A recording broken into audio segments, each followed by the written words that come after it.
তাদের একাংশ এটাকে সুযোগ, নিজেদের সম্পদ বিকাশের সুযোগ হিসেবে দেখেছে। কয়লা বিদ্যুৎ প্রকল্পের প্রতিবাদ করতে গিয়ে মানুষ প্রাণ দিয়েছে। কায়েমি স্বার্থটা এখানে কাজ করেছে জাতীয় স্বার্থকে জিম্মি করে।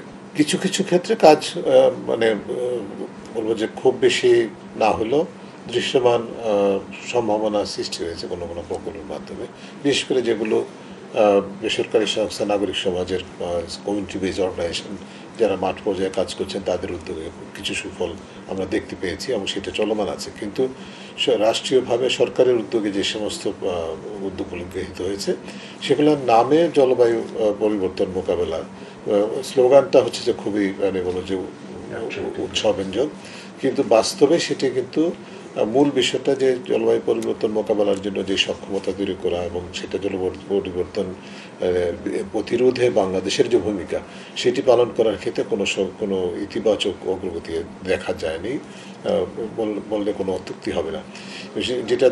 যেটা হয়েছে মূলত সেটা হচ্ছে যে এটা একদিক থেকে যারা এই প্রকল্প প্রণয়ন বাস্তবায়নের সাথে জড়িত ছিল, সরকারি উদ্যোগে গৃহীত প্রকল্পগুলো বা সরকারি উদ্যোগে সমর্থিত প্রকল্পগুলো, তাদের একাংশ এটাকে সুযোগ, নিজেদের সম্পদ বিকাশের সুযোগ হিসাবে দেখেছে। এইটা সেখানে আমাদের ধারাবাহিক গবেষণা আইটিআইবিরা গবেষণা যেটা আমরা দেখতে পেয়েছি, মাঠ পর্যায়ে প্রচুর অনেক দুর্নীতি হয়েছে বা প্রকল্প বাস্তবায়নকে কেন্দ্র করে, এবং প্রকল্প জলবায়ু পরিবর্তনের নামে গৃহীত হয়েছে হয়তো সেটা দেখা যাচ্ছে জলবায়ু পরিবর্তনের কোনো উপাদানই মোকাবেলার কোনো উপাদানই নেই।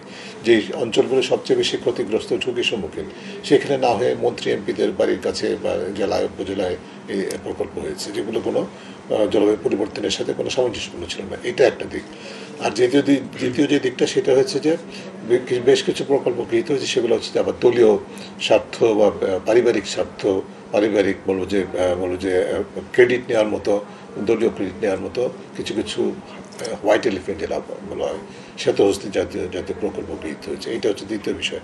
সেটা পুরো বিষয়টাই আর শুধুমাত্র অর্থের অপচয় হয়েছে সেটা নয়, আত্মসাৎ হয়েছে।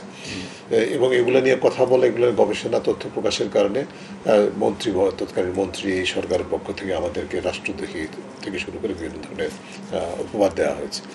এটা একটা দিক। অন্য দিক থেকে যে বিষয়টা আরও বেশি লক্ষণীয়, আমরা জলবায়ু পরিবর্তনের কারণে ক্ষতিগ্রস্ত দেশ, সবচেয়ে ঝুঁকির মুখোমুখি যে দেশ সেগুলোর মধ্যে তার মধ্যে অন্যতম। যেটা বলছিলাম, বাংলাদেশ জলবায়ু পরিবর্তনের কারণে সবচেয়ে বেশি ঝুঁকির সম্মুখীন, ক্ষতিগ্রস্ত ইতিমধ্যে দেশগুলোর মধ্যে অন্যতম আমরা।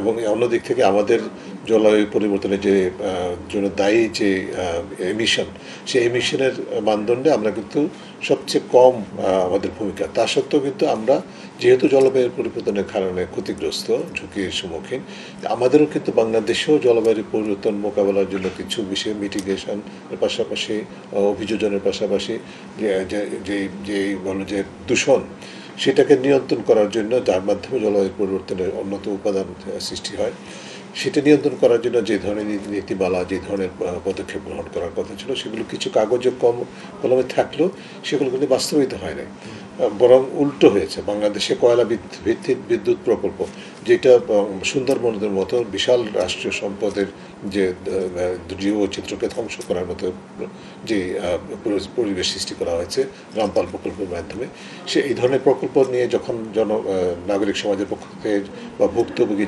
যারা ক্ষতিগ্রস্ত অঞ্চলের মানুষ প্রতিবাদের যখন চেষ্টা করা হয়েছে, তখন সেটা তো কোনো মূল্য দেয়াই হয় না, বরং উল্টো মানুষকে কিন্তু গুলি করে হত্যা পর্যন্ত করা হয়েছে, এরকম দৃষ্টান্ত আছে।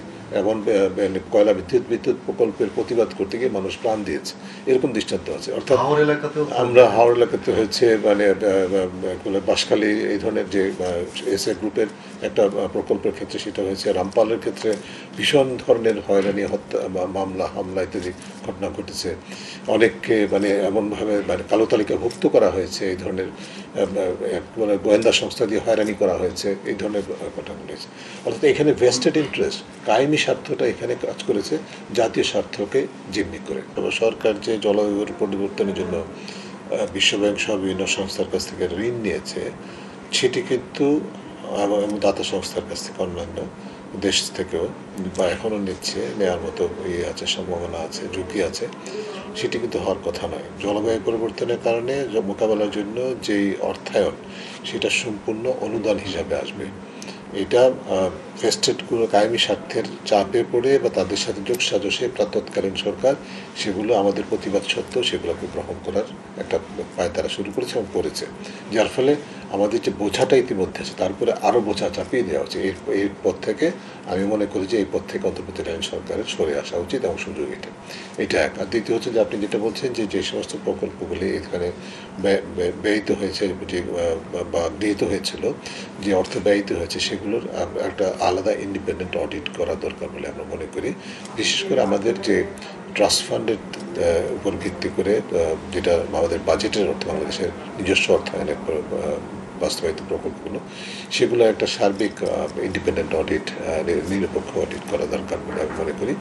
একই সাথে এই ক্ষেত্রে যে সমস্ত বিদেশি অর্থায়ন হয়েছে সেগুলোর সম্পর্কেও সুনির্দিষ্ট তথ্য প্রকাশ এবং যে শর্তাবলী সাপেক্ষে অর্থায়ন হয়েছে সেগুলো তথ্য প্রকাশ করা অপরিহার্য বলে আমরা মনে করি। সেই উদ্যোগটা যেহেতু ইতিমধ্যে তথ্য রয়েছে, শ্বেতপত্রের কিছু বেশ মৌলিক বিষয় উত্থাপিত হয়েছে, সেগুলোকে কেন্দ্র করে এই জায়গাটায় অগ্রসর হওয়া উচিত। কারণ জলবায়ু পরিবর্তন যে চ্যালেঞ্জ, সেটা আমাদের কাছে আমাদের সাথে এটা এমন না স্বল্পকালীন একটা বিষয়, একটা মধ্যম দীর্ঘমেয়াদী একটা বিষয়। এটা আমাদের সাথে চলমান থাকবে এই সমস্যা। এটাকে মোকাবেলার জন্য আমরা আলাদা করে কৌশল যেটা প্রণয়ন দরকার, যেটা কৌশলপত্র আছে সেটাকে আধুনিকায়ন যুগপুজি করা দরকার, তার মাধ্যমে অগ্রসর হওয়া অপরিহার্য বলে আমরা মনে করি।